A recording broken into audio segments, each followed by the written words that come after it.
Meus irmãos, a paz do Senhor. Hoje, sexta-feira, exatamente dia 19 de abril de 2019. Que dia maravilhoso, que dia lindo. Hoje começa o grande Congresso das Senhoras. O tema não poderia ser mais convidativo, chamadas para vencer. 19, 20 e 21, hoje, amanhã e domingo, nós todos estaremos juntos aqui na sede, neste grande evento. É um dos maiores eventos que temos e como Deus vai nos abençoar. Como Deus vai nos abençoar. Assim, obviamente, estamos enviando para os irmãos, neste dia tão lindo, tão maravilhoso, não a continuidade dos estudos no livro de Lucas. Aqui quem vos fala é pastor Gedeon Júnior, da Igreja Sede. Sempre que temos um grande evento como esse, nós procuramos simplesmente ter um recesso para nos dedicarmos a estes grandes eventos. E eu quero, obviamente, meus amados irmãos, lembrá-los que hoje, 3 horas da tarde, começa o grande evento, com grande culto, com santa ceia, com palavra do Senhor ao nosso coração e cremos que Deus vai nos abençoar. Sentimos nesses dias algo precioso. Oh, como o Senhor tem grandes bênçãos e promessas para todas as mulheres. Não perca, não fique longe. Não fique distante, se junte a nós, venha à nossa igreja, esteja conosco e juntos estaremos nesses 3 dias de congressos de Sociedade de Senhoras da nossa amada igreja. Muito bem, eu então hoje resolvi trabalhar com os irmãos num texto que já foi trabalhado em homenagem à Sociedade de Senhoras. Me lembro perfeitamente que nós tivemos exatamente no dia 6 de abril uma palavra maravilhosa trazida pela pastora Kelly, ali de Fortaleza, esposa do amado pastor Rodrigo, sobre Lucas capítulo 8. Eu fiquei profundamente impressionado e apaixonado com este capítulo. Vou de novo trabalhar hoje com este capítulo em homenagem a todas as mulheres. Isso porque Lucas 9 começa com mulheres, termina com mulheres. E nós que estamos nesse grande congresso de senhoras, seremos tremendamente abençoados. Tremendamente abençoados. Vamos então a Lucas capítulo 8. Você já leu, óbvio que você já leu. E você viu que do início até o final, desde o início até o último versículo, Lucas, neste capítulo, que é o capítulo 8, o amado médico nos apresenta um Senhor Jesus todo-poderoso. Absolutamente todo-poderoso. Irmãos, é incrível como Isaías se cumpre nos evangelhos. Viria assim conforme Isaías descreve, alguém da parte de Deus, cheio de todo poder, cheio de toda graça. E é fantástico como em Lucas capítulo 8, enfermidades são submetidas ao poder de Cristo. Demônios são simplesmente submetidos ao poder de Cristo. E o mais difícil de tudo de se controlar, a própria natureza, é aqui descrita pelo médico amado como absolutamente submissa a nosso Senhor e Salvador Jesus Cristo. Veja que já desde os primeiros versículos, você vê o relato de mulheres que amaram o ministério e amaram de todo o coração nosso Senhor e Salvador Jesus Cristo. E essas mulheres seguem o Senhor.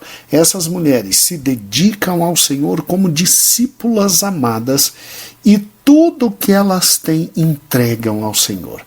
Veja que essas mulheres entregam simplesmente suas fazendas, suas riquezas ao Senhor Jesus para viabilizar e possibilitar o ministério de Cristo. Pois afinal, já estava o Senhor e mais 12 homens que tinham simplesmente aberto mão de toda uma vida material para seguir Cristo e realizar a obra de Deus Pai. E é óbvio que precisavam comer, precisavam dormir, precisavam se alojar, precisavam suprir todas as necessidades do dia a dia. Só que Deus é tão misericordioso, sim, Deus Pai, que toca no coração destas mulheres, e essas mulheres, por terem recebido intervenções miraculosas da parte de Deus, servem ao Senhor Jesus com suas fazendas, suas riquezas. Veja que o versículo 2, de forma muito clara, diz: e também algumas mulheres que haviam sido curadas de espírito maligno e de enfermidades simplesmente entregam para Cristo em alegria, felicidade, suas fazendas para viabilizarem todo o ministério de nosso Senhor e Salvador Jesus Cristo. Veja então que o capítulo começa falando de um Senhor Todo-Poderoso que sara, que cura mulheres, e que essas mulheres, em razão da cura de suas doenças e da libertação espiritual, resolvem servir ao Senhor com os seus bens. Veja que no meio, exatamente no centro do capítulo, você tem um Senhor Jesus Todo-Poderoso que submete sob seu poder toda uma tempestade, dizendo: eu sou Senhor não só sobre doenças e sobre demônios, mas eu sou Senhor sobre a natureza.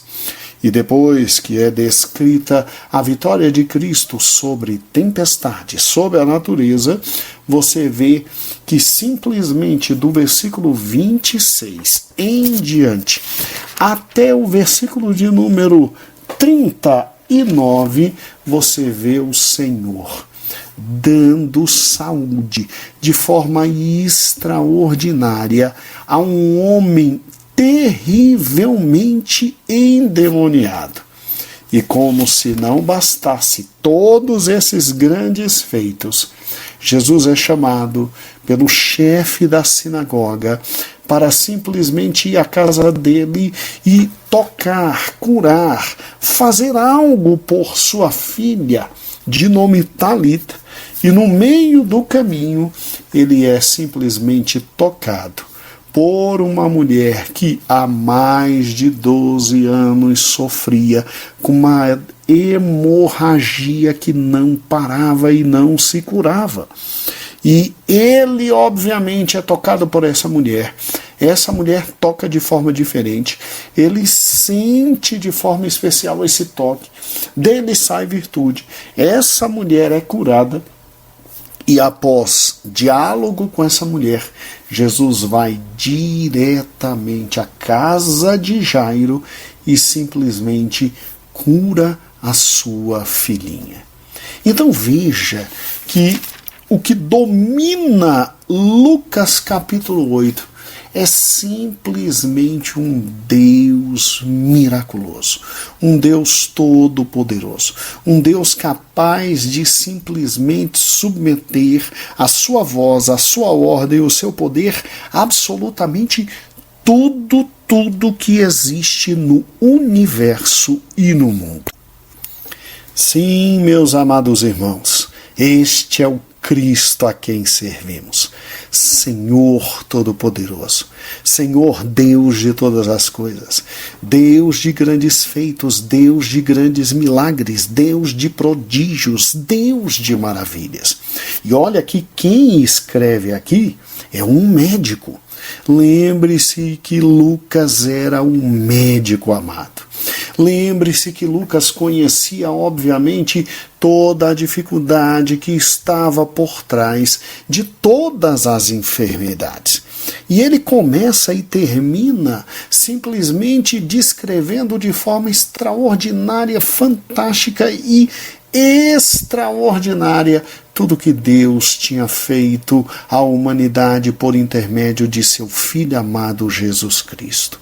Ele começa dizendo que mulheres simplesmente foram tocadas por Cristo, que Cristo, por compaixão, retirou delas não só espíritos malignos, mas retirou delas enfermidades. Enfermidades. Isso é ímpar, meu irmão. Isso é ímpar e maravilhoso, porque na época de Cristo, mulheres não eram vistas. Na época de Cristo, mulheres não eram discernidas. Na época de Cristo, mulheres não eram desejadas. Mulheres eram simplesmente desprezadas e absolutamente humilhadas. Absolutamente humilhadas. E agora você tem simplesmente o Filho de Deus realizando milagres, maravilhas, prodígios, falando com autoridade, com poder, com graça e olhando para mulheres. Irmãs que me escutam, mulheres que me escutam, há um Deus que as ama de forma inelutavelmente fantástica. Há um Deus que as quer com vida e vida em abundância. Preste atenção. Eu não sei qual é a sua vida. Eu não sei as dificuldades que você tem. Eu não sei o clamor que há em tua alma. Eu não sei se você vive em uma vida tão difícil quanto estas irmãs aqui do Novo Testamento. Mas o que eu sei é que Cristo é o mesmo ontem, hoje e eternamente. E Ele olha para as mulheres com carinho, com amor, com graça, com devoção, com vida, com absoluta paixão. Ele é aquele que olha para cada uma de vós e vê a necessidade mais íntima da vossa alma. Se é necessário a cura, Ele está pronto para te curar, e Ele hoje pode te curar. Se é necessário o expelir de espíritos demoníacos que vêm literalmente atormentando, atrapalhando, dificultando, Ele é Deus sobre todos os espíritos demoníacos. É incrível como o Senhor ama mulheres. O capítulo começa com mulheres e o capítulo se encerra com mulheres. Se você parar e pensar do versículo 40 até o versículo 56, você tem a história de duas mulheres que simplesmente viviam momentos diferentes de sua vida, com expectativas diferentes de sua vida, mas que tiveram simplesmente o toque do Senhor Jesus em sua existência. Uma tinha 12 anos. Era filha de alguém muito importante, alguém muito rico, muito próspero, maioral na sinagoga, alguém de grande destaque. Uma menina que estava com a vida começando, com os sonhos começando, com a alma começando, com os desejos começando, e que a infeliz morte trava e encerra toda uma existência que se ainda tinha pela frente. A outra não. A outra não se diz seu nome, seu sobrenome, seu endereço. Da outra não se tem dados, a não ser que era simplesmente uma mulher muito rica e que tinha perdido toda a sua riqueza com médicos, porque tinha uma hemorragia que simplesmente não curava e que de forma extraordinária há 12 anos vinha morrendo dia a dia. Pois é, Jesus é chamado pelo pai da menina que tinha falecido, para ir em sua casa e para que alguma coisa pudesse acontecer. No meio do caminho, aquela outra que não tinha um pai para por ela interceder, aquela que não tinha uma voz para por ela clamar, aquela que estava em absoluta solidão, absoluta pobreza, com a vida se esvaindo há 12 anos, ela disse: se eu tocar, se eu tocar na veste dele, sim, um milagre vai acontecer. E ela toca, e quando ela toca, ela provoca em Cristo uma reação extraordinária. Cristo para, uma multidão imensa, imensa, imensa está perto dele, do lado dele, e simplesmente ele diz: alguém me tocou, alguém de forma diferente me tocou. Os discípulos até dizem: Cristo, uma multidão te toca. Ele disse: não, me tocaram de forma diferente. E simplesmente a palavra de Deus diz que ela se identifica, e ele olha para ela e ele diz: olha, filha, vá em paz, a tua fé te salvou, a tua fé te salvou. E nesse instante ele continua sua peregrinação até a casa de Jairo, onde haveria de ressuscitar uma menina de 12 anos. Você está me ouvindo? Você sabia que Deus ama todas as mulheres e que Deus tem vida para a menina que está começando e para aquela que já passou dos 12 anos há muito tempo? Deus ama a garota que está começando, está formando ainda o seu corpo, está perto de ter sim a sua primeira menstruação e depois se casar e depois ter filhos. Ele ama você, minha jovem. Ele quer te dar o melhor esposo, ele quer te dar a melhor vida, ele quer te dar a mais próspera existência, mas ele ama também você, que já viveu, que já teve seu casamento, que já passou há muito tempo dos 12 anos, e que por algum motivo na sua vida há 12 anos vem sofrendo, vem se esvaindo, vem morrendo, vem perdendo a vida, vem passando por uma situação tão difícil que a vida vai se esvaindo. Ele tem vida para a menina que está começando a vida, e ele tem muita vida ainda para aquela senhora que há muito tempo já deixou de ser menina. Ele ama a nova e ele ama a idosa. Ele ama aquela que começa e ele ama aquela que pensa que já está no final da vida. Ele tem vida para as duas. Ele tem alma para as duas. Ele tem cura para as duas. Ele tem ressurreição para as duas. Ele ama todas as mulheres.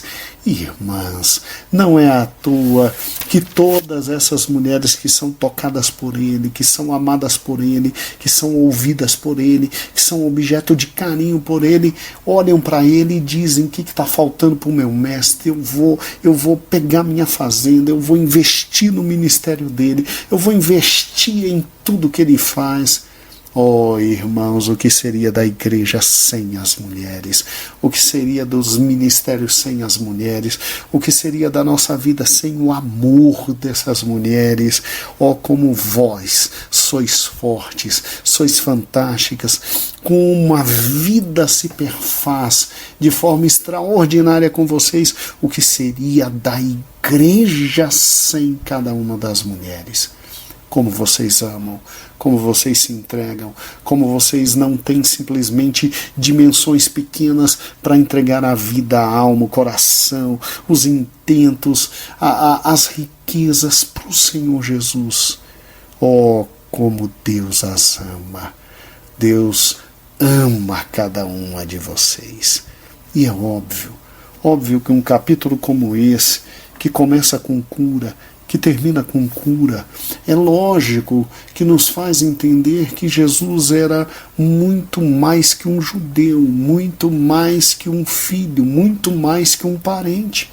Quando você pega dos versículos 19 ao versículo 21, você vê que, de alguma forma, a mãe de Cristo, sim, a maravilhosa Maria, aquela serva do Senhor, aquela mulher que foi agraciada por Deus em ser a mãe do nosso Salvador, de repente ela que vinha e que Lucas descreve esta mulher desde o início como guardando tudo no seu coração, tudo no seu coração, parece que de repente ela não consegue entender o que realmente está acontecendo com seu filho Jesus e tudo que o seu filho está fazendo.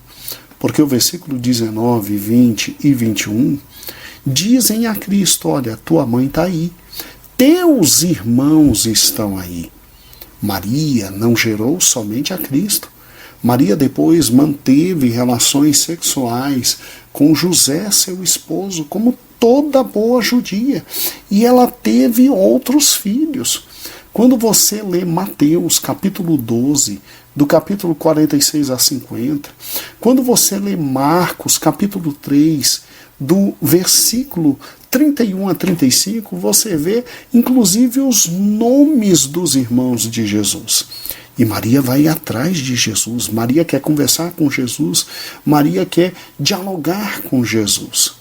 E Jesus foi literalmente direto e objetivo: olha, eu vim para a grande obra que meu Pai tem para me dar, e para eu fazer e para eu realizar.